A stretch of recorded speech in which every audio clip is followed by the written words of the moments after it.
তো কন্টাক্টের মাধ্যমে ছাড়া এই মুহূর্তে ইন্ডিয়ান ভিসা হচ্ছে না বললেই চলে, এটা আপনি নিশ্চিত থাকেন। সে যে যত কথাই বলুক, ভিসা কিন্তু হচ্ছে। আসসালামু আলাইকুম ভিউয়ার্স, আশা করি সবাই ভালো আছেন। তো আজকে আমরা চলে এসেছি ইন্ডিয়ান ভিসা সম্পর্কিত নতুন কিছু আপডেট তথ্য নিয়ে। আপনারা সকলেই জানেন এই মুহূর্তে ইন্ডিয়ান ভিসার রেশিও আগের থেকে তুলনামূলক না কম বলতে পারবো না বেশি বলতে পারবো। তবে এটা ঠিক যে লাস্ট এক সপ্তাহ আগে যে রেশিও ছিল তার থেকে অনেকটাই ভালো রেশিও এখন।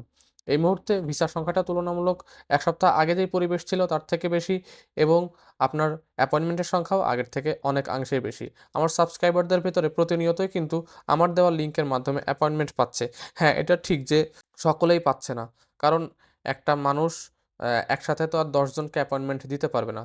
তাদের একটা লিমিটেশন আছে। যার ফলে আমার সাবস্ক্রাইবারদের ভেতরে যারা অ্যাপয়েন্টমেন্ট পেয়েছে, আমি তাদের নামগুলো এবং অ্যাপয়েন্টমেন্ট স্লিপ, পেমেন্ট স্লিপ যেটা, সেটার ছবি এখানে দিয়ে দিচ্ছি। আপনারা দেখলেই বুঝতে পারবেন এবং আমার তথ্যগুলো অথেন্টিক কিনা তা মিলিয়ে নিতে পারবেন। আগেই বলে রাখি, এই অ্যাপয়েন্টমেন্টগুলা গত কালকে এবং গত পরশুদিন পেয়েছে। আমি আজকে ভিডিওতে সেগুলা উল্লেখ করছি। প্রথমেই পেয়েছে ইকবাল হোসেন, মেডিকেল ভিসার জন্য অ্যাপয়েন্টমেন্ট পেয়েছে। তার ফিঙ্গার ডেট ৮ই জানুয়ারি ২০২৫, অর্থাৎ আজকে। তারপরে ইব্রাহিম মোল্লা মেডিকেল ভিসার জন্য অ্যাপয়েন্টমেন্ট পেয়েছে। তারও ফিঙ্গার ডেট ৮ জানুয়ারি ২০২৫। সুজিত মুখার্জি মেডিকেল ভিসার জন্য অ্যাপয়েন্টমেন্ট পেয়েছে। তারও ফিঙ্গার ডেট ৮ জানুয়ারি।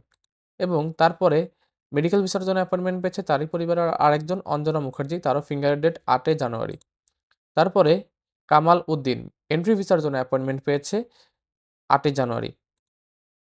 হাবিল হোসেন এন্ট্রি ভিসার জন্য অ্যাপয়েন্টমেন্ট ডেট পেয়েছে, তারও ফিঙ্গার ডেট ৮ জানুয়ারি। তো আপনারা এখানে দেখতেই পেলেন যে আমার সাবস্ক্রাইবারদের ভিতরে যারা অ্যাপয়েন্টমেন্ট পেয়েছে তাদের অ্যাপয়েন্টমেন্টের ছবিগুলো আমি এখানে রিলিজ করে দিলাম। তো আপনারা যারা কন্ট্যাক্টের মাধ্যমে অ্যাপয়েন্টমেন্ট নিতে চাচ্ছেন, এবং অবশ্যই এখানে খরচেরও যেহেতু বিষয় আছে, আপনারা মাথায় রাখবেন খরচ যদি করতে চান এবং যদি অ্যাপয়েন্টমেন্ট নিতে চান, তাহলে আপনারা নিচের দেওয়া ফেসবুক লিঙ্কে যোগাযোগ করে অবশ্যই অ্যাপয়েন্টমেন্টের জন্য চেষ্টা করে দেখতে পারেন। আর আমি আপনাদের সবসময় একটা বিষয় বলবো যে আপনারা নিজে চেষ্টা করেন, এটা সবচেয়ে ভালো হবে। তো এখন মেইন টপিকে ফেরত আসি যে এখন ইন্ডিয়ান ভিসার যে নতুন নিয়ম শুরু করার কথাবার্তা চলছে এবং সেই নিয়মটা কিভাবে বর্তমানে অলরেডি ইমপ্লিমেন্ট শুরু হয়ে গেছে। সেটা হচ্ছে, এখন আপনাকে যে কোনো ভিসার জন্য পুলিশ ক্লিয়ারেন্স চেয়ে বসবে তারা।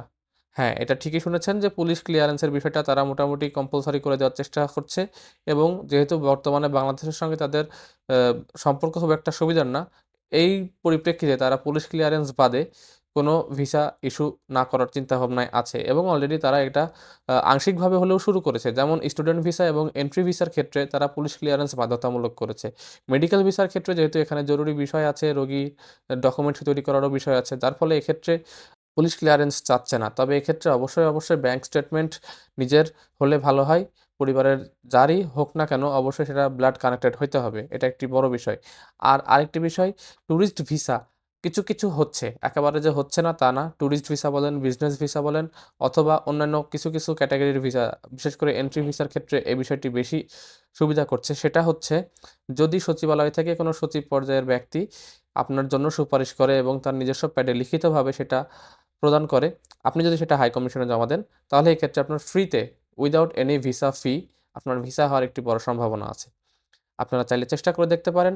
এবং যারা কন্ট্যাক্টের মাধ্যমে ফ্যামিলি মেডিকেল ভিসা অথবা ফ্যামিলি এন্ট্রি ভিসা অথবা ফ্যামিলি ডাবল এন্ট্রি ভিসা, বিশেষ করে ডাবল এন্ট্রির বিষয়টা যারা স্টুডেন্ট ভিসার জন্য ইউরোপের অন্য কোনো দেশে যেতে চাচ্ছেন, ফ্যামিলির ভিসা অর্থাৎ পরিবারের স্বামী, স্ত্রী, বাচ্চা সবাই এরকম যদি কেউ ডাবল এন্ট্রি ভিসা অথবা মেডিকেল ভিসা অথবা স্টুডেন্ট ভিসা করতে চান, তাহলে আমাদের নিজস্ব ফেসবুক পেজে নক দিতে পারেন। আমরা এক্ষেত্রে আপনাদের সহযোগিতা করতে পারবো।